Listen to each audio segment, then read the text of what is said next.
శ్రీ గురుభ్యో నమః. శ్రీ మాత్రే నమః. శ్రీ వేదపీఠం యూట్యూబ్ ఛానల్ ప్రేక్షకులకి స్వాగతం. నేడు ఒక ముఖ్యమైన విషయం గురించి తెలుసుకుందాం. సాధారణంగా ప్రతి మనిషి జీవితంలో కొన్ని కోరికలు ఉంటాయి. ఆ కోరికలు తీరనప్పుడు మనము భగవంతుని దగ్గరికి వెళ్ళి, మన కులదైవము ఇష్టదైవం దగ్గరికి వెళ్ళి ఆ కోరికలను విన్నవిస్తాం. నాకు ఈ కోరిక నెరవేరితే నేను మళ్ళీ వస్తాను, మీకు తలనీలాలు ఇస్తాను, లేకపోతే అది చేసి పెడతాను అని చెప్పి ఏదో ఒక మొక్కు అనేటటువంటిది మొక్కుకుంటారు. ఇది సర్వసాధారణంగా 100లో 99% మంది చేస్తూనే ఉంటారు ఈ మొక్కులు అనేటటువంటిది. కనుక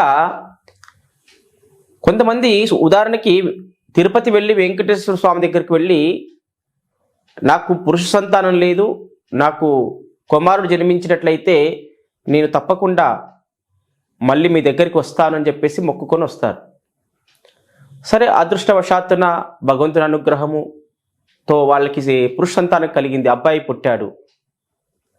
పుట్టిన తర్వాత వాళ్ళు ఏం చేస్తారు, కోరిక నెరవేరింది కదా అని చెప్పేసి వదిలేసి వెంకటేశ్వర స్వామి ఎక్కడైతే ఉందని చెప్పేసి పక్కన ఉన్నటువంటి వాళ్ళ గ్రామంలో లేదా ఆ పట్టణంలో ఉన్నటువంటి వెంకటేశ్వర స్వామి దగ్గరికి వెళితే అయిపోతుంది కదా, ఎక్కడైనా వెంకటేశ్వర స్వామి కదని చెప్పేసి అనుకుంటారు.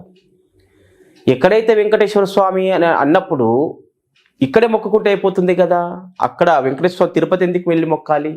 కాబట్టి అంటే దేవాలయాన్ని బట్టి కూడా ఆ యొక్క శక్తి కేంద్రాలు అనేటువంటివి ఉంటాయి.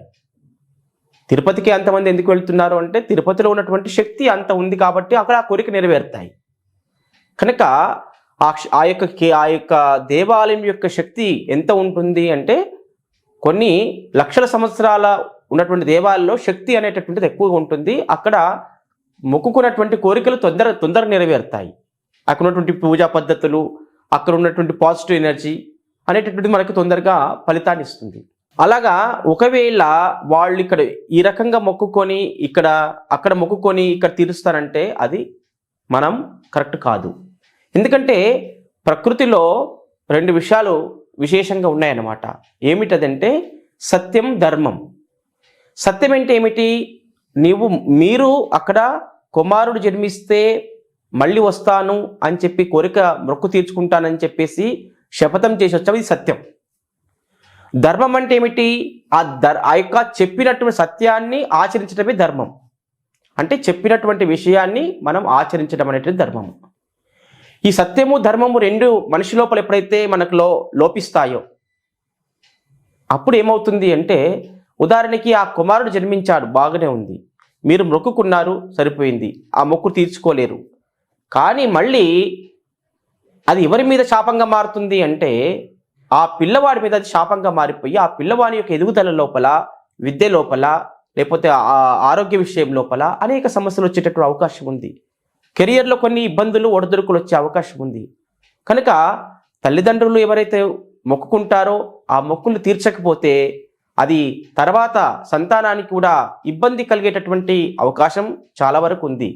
కనుక ఎక్కడ మొక్కుకుంటామో అక్కడ మొక్కును తీర్చుకునే బాధ్యత మన పైన ఉండాలి.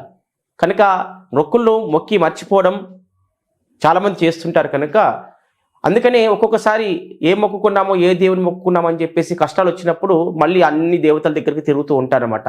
ఇక్కడ ఈ దేవుని మొక్కాను, ఆ దేవుని మొక్కాను అని చెప్పేసి ఇలాంటి సందర్భాలు ఎన్నో మనకు కనిపిస్తుంటాయి. కనుక ఇలాంటి తప్పు చేయకండి, చేసి ఇబ్బందుల పాలు కావద్దని చెప్పేసి కోరుకుంటూ ముగిస్తున్నాను. హరి ఓం తత్సత్.